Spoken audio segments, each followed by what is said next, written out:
નમસ્કાર ખેડૂત મિત્રો.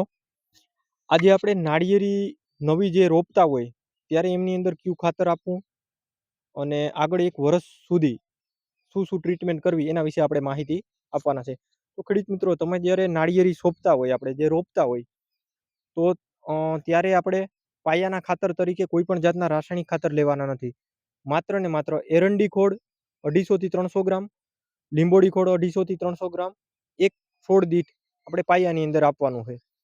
બરોબર. ત્યાર પછી આપણે જે રોપી દઈએ નાળિયેરી, રોપવા સમયે જે ફૂગનાશક કાર્બેન્ઝિમ મેન્કોજેબ છે, સાપ જે આપણે, તો એમની અંદર આપણે એમનું દ્રાવણ બનાવી અને જે નાળિયેરનો ભાગ હોય એ તમે એમની અંદર ડુબોડી અને વાવી શકો. અથવા તો કોપર ઓક્સીક્લોરાઇડ છે, જે બ્લુ કોપરના નામથી આવે, તો એમનું દ્રાવણ બનાવી અને એમની અંદર પણ સેમ નાળિયેર ડુબોડી અને પછી વાવેતર કરી શકો. વાવેતર કરો એ પછી દર 4 દિવસે 3 વાર પાણી આપી દેવાનું. એટલે સમજો કે આજે વાવેતર કર્યું તો એક પાણી આજે આપ્યું, ફરીથી ચોથા દિવસે, એના પછીના 4 દિવસ પછી આ 3 પાણી રેગ્યુલર આપી દેવાના. પછીથી તમારી જમીનની અંદર કેવો ભેજ જાળવી રાખે એ મુજબ પાણી આપવું. એ પછી મહિનો દિવસ થાય, વાવેતરને મહિનો દિવસ થાય ત્યારે ટ્રાઇકોડરમાં, જો 100 નાળિયેરી હોય તો 1 કિલો ટ્રાઇકોડરમાં, 1 કિલો સુડોમોનાસ, 1 કિલો ગોળ 200 લીટર પાણીની અંદર આમનું દ્રાવણ બનાવી અને એમને 24 કલાક રહેવા દેવાનું. 24 કલાક રહેવા દેશો એટલે એમની અંદર આથો આવી જશે. થોડા ઉપર ફીણા જેવું થશે, આથો આવી જાય એ પછી એમની અંદર 100 ગ્રામ માઇકોરાઇઝા નાખી દેવાનું, મિક્સ કરી અને એક નાળિયેરી દીઠ 2 લીટર પાણીનું ડ્રિન્ચિંગ કરી દેવાનું. અથવા તો તમે 100 નાળિયેરીની અંદર તમારે ડ્રીપ હોય તો ડ્રીપની અંદર તમે પાણી હારે પીવડાવી દેવાનું તો પણ હાલશે.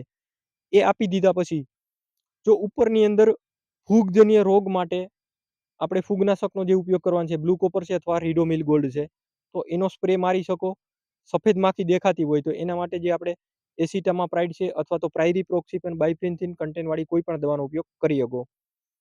પ્લસ જો મૂંડાની અસર દેખાતી હોય અથવા તો મૂંડો આવતો હોય તો એમની અંદર તમે મોનોકોટો છે, ક્લોરોસાઇફર છે, પ્રોફેનોસાઇફર છે, આમનો ઉપયોગ કરી શકો. આ ત્રણેયની માત્રા એક પંપ દીઠ 35 ml 15 લીટરના પંપની અંદર આ તમારે માત્રા રાખવાની છે અને એમનો પોટીની અંદર ને સ્પ્રેની પાનની અંદર સ્પ્રે કરવાનું છે. એ પછી 1 મહિના દિવસ પછી તમે હ્યુમિક આવે તો હ્યુમિક 1 કિલો ઉપયોગ કરવાનો. 100 નાળિયેરી હોય તો 100 નાળિયેરીની અંદર 1 કિલો હ્યુમિક લઈ અને 200 લીટરની અંદર દ્રાવણ બનાવીને એક નાળિયેરી દીઠ 2 લીટર પાણી આપો તો પણ હાલશે. અથવા તો ડ્રીપ હોય તો તમે એ પ્રમાણે આપી શકો. ત્યાર પછી ફરીથી 1 મહિના પછી જે 19 આપણે પાવડર આવે, જે ગ્રોથ માટે જનરલી ઉપયોગ કરતા હોય, તો એને તમે પિયતની અંદર ફરીથી આપવાનો છે. એનો પણ સેમ માત્રા છે. એ પણ તમારે 1 કિલો લેવાનું છે અને સેમ 200 લીટરની અંદર દ્રાવણ બનાવી 100 નાળિયેરીની અંદર ફરતે આપી દેવાનું. અથવા તો તમે જો ડ્રીપ હોય તો ડ્રીપની અંદર આપી દેવાનું. ત્યાર પછી 3 મહિના પછી કેવો ગ્રોથ છે તમારો નાળિયેરીનો એ મુજબ અલગ અલગ મતલબ કે ગ્રેડ આપવાના રહેતા હોય છે. એમની અંદર જો ગ્રોથ વધારે ના હોય તો તમે 1261 આવે છે, 1261 આવે તો એનો ઉપયોગ કરી શકો. પછી ત્યાર પછી જો પાનનો ઘેરાવો નથી, 6 મહિના પછી પણ જો પાનનો ઘેરાવો નથી તો એમની અંદર અલગ અલગ ગ્રેડ આવે, 50 66 છે, 42 48 છે. આવા જે અત્યારના જે આધુનિક ગ્રેડ આવે તો એનો તમે ઉપયોગ કરી શકો. પ્લસ વર્ષ દિવસ સુધી તમે વર્ષની અંદર 2 વાર જે ટ્રાઇકોડર્મા, સુડોમોનાસ, માઇકોરાઇઝા વાળી ટ્રીટમેન્ટ કમ્પલસરી કરો. 2 વાર હ્યુમિક એસિડ આપો. અને જે આપણે દેશી સાણ હોય તો દેશી સાણ હોય એમને તાજું જે સાણ હોય તો એમને પાણીની અંદર પલાળી અને પાણી હારે પીવડાવી પણ અગો. અથવા તો એમનું પણ દ્રાવણ બનાવીને ડ્રિન્ચિંગ કરી અગો. ગ્રોથની અંદર આ પણ બહુ સારું એવું કામ આપે છે. એટલે જો તેમ છતાં પણ ગ્રોથની અંદર થોડો પ્રોબ્લેમ તમને જણાય કે ભાઈ આપણે 6-8 મહિના થઈ ગયા પણ ગ્રોથ નથી, તો એમની અંદર ગ્રોથ માટેના જે હોર્મોન્સ આવે છે તો એમની અંદર તમે સ્પ્રેની અંદર પણ એનો ઉપયોગ કરી શકો. પણ જરૂરિયાત લાગે તો એમનો ઉપયોગ કરવાનો. બાકી તમે નીચે મૂળ દ્વારા જ અમને આપવાના. ને 1 વર્ષ દિવસ સુધી કોઈ પણ જાતનું રાસાયણિક ખાતર નહીં આપવાનું. તો આ ટાઈપના ગ્રેડનો ઉપયોગ કરવાનો કે જે નાળિયેરીની અંદર તમારે ગ્રોથ પણ સારો આવશે, નરવાઈ પણ રહેશે.